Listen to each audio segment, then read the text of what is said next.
Hello everyone, আমি স্মৃতি। আজকে আপনাদের জন্য নিয়ে এসেছি বিজয় দিবসের স্পেশাল লেমন ভাপা পুলির একটা ইয়ামি রেসিপি নিয়ে।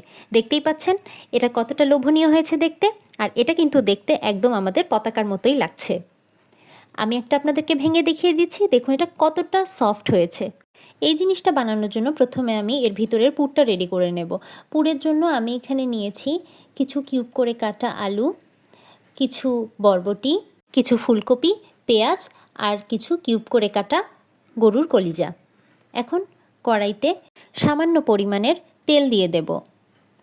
তেলটা গরম হয়ে আসলে তেলটাকে চারপাশে ছড়িয়ে দেব। এর মধ্যে কেটে রাখা সমস্ত উপকরণগুলো একসাথে দিয়ে দেব। এখন এর মধ্যে অ্যাড করব আমি 1 চা চামচ আদা বাটা আর 1 চা চামচ রসুন বাটা। দিয়ে দিচ্ছি 1 চা চামচ লবণ, হাফ চা চামচ মরিচের গুঁড়া এবং 1 চা চামচ হলুদের গুঁড়া। এখন সবগুলো উপকরণকে একসাথে ভালো করে নেড়েচেড়ে মিশিয়ে নেব এবং গ্যাসের ফ্লেমটাকে লো করে দিয়ে সবগুলোকে ভালোভাবে কুক করে নেব। এ পর্যায়ে আপনারা সবসময় গ্যাসের ফ্লেমটাকে লো করে রাখবেন এবং বারবার ঢাকনা দিয়ে ঢেকে ঢেকে এটাকে নেড়েচেড়ে রান্না করে নেবেন। তাহলে আপনাদের সবজিগুলো একদম সফটভাবে সিদ্ধও হয়ে যাবে আর এটা নিচ থেকে পুড়েও যাবে না। তাহলে পুরটা একদম পারফেক্টভাবে রেডি হয়ে যাবে। আমি বেশ কয়েকবার বারবার ঢাকনা দিয়ে ঢেকে ঢেকে এটাকে রান্না করে নিয়েছি। দেখুন এই পর্যায়ে আমার ম্যাক্সিমাম সবজিগুলোই কিন্তু সিদ্ধ হয়ে গেছে আর একদম কিছু কিছু সবজি একদম ভাজা ভাজা হয়ে গেছে। এই পর্যায়ে আমি হাফ চা চামচ ভাজা জিরার গুঁড়া দিয়ে দেব আর একটু নেড়ে চেড়ে মিশিয়ে নেব আর পুরটাকে ঠান্ডা হওয়ার জন্য একটা প্লেটে তুলে রেখে দেব। আর যতক্ষণে পুরটা ঠান্ডা হবে ঠিক ততক্ষণের মধ্যে আমি ডোটা রেডি করে নেব। ডোয়ের জন্য আমি এখানে 1 কাপ পরিমাণের পানি দিয়ে দিলাম, 1 চা চামচ লবণ দিয়ে দিচ্ছি, একটা পুরো লেবুর রস। এখানে আমি 2 টেবিল চামচ লেবুর রস ব্যবহার করেছি আর দিয়েছি হাফ চা চামচেরও খুবই সামান্য গ্রিন ফুড কালার। এখন এটাকে গ্যাসের ফ্লেমটাকে অন করে দিয়ে এটাকে গরম হতে দেব। এই সময় আমি 1 কাপ আটা চেলে নিচ্ছি। এর মধ্যে অ্যাড করছি হাফ কাপ চালের গুঁড়া, দিয়ে দিচ্ছি 1 টেবিল চামচ কর্নফ্লাওয়ার। এখন সবগুলো উপকরণকে খুব ভালো করে মিশিয়ে নেব এবং চালনির সাহায্যে চেলে নেব। এর মধ্যে যদি কিছু দানাদার থাকে তাহলে সেগুলোকে ফেলে দেব।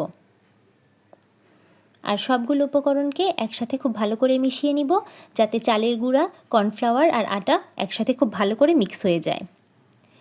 যখন দেখব পানি থেকে একটু সাইডে বাবলস ওঠা শুরু হয়েছে, ঠিক সেই পর্যায়ে গ্যাসের ফ্লেমটাকে লো করে দিয়ে সম্পূর্ণ আটার মিশ্রণটাকে এর মধ্যে দিয়ে দেব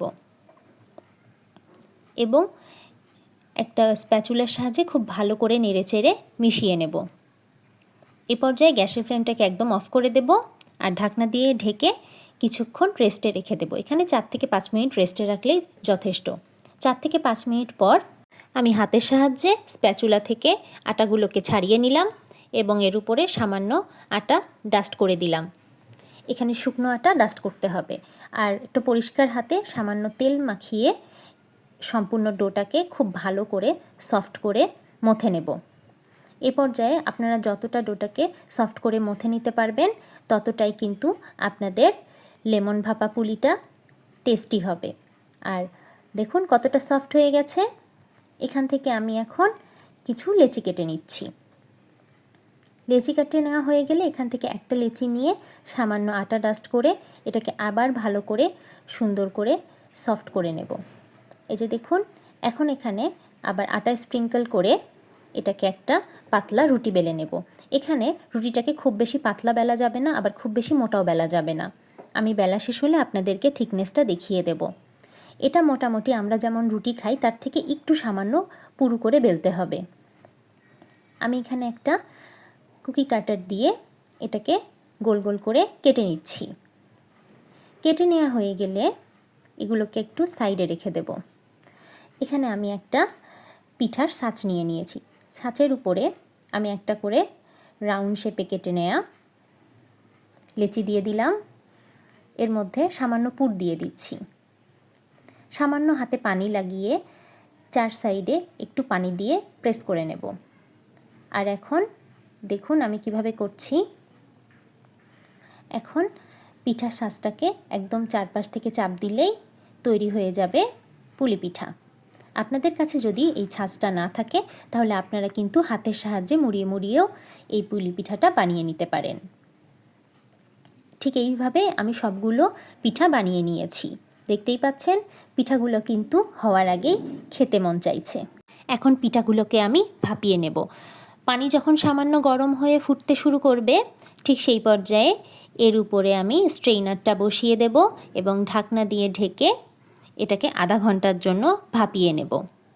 ঠিক আধা ঘন্টা পর আমি ঢাকনাটা খুলে দেখব আমার পিঠাগুলো কিন্তু পারফেক্টলি কুক হয়ে গেছে। এই যে দেখুন পিঠাগুলো কিন্তু কুক হয়ে গেছে। যখন দেখবেন একটা দুটো পিঠা ফেটে যাবে তখনই বুঝতে পারবেন আপনাদের পিঠাগুলো সম্পূর্ণ কুক হয়ে গেছে।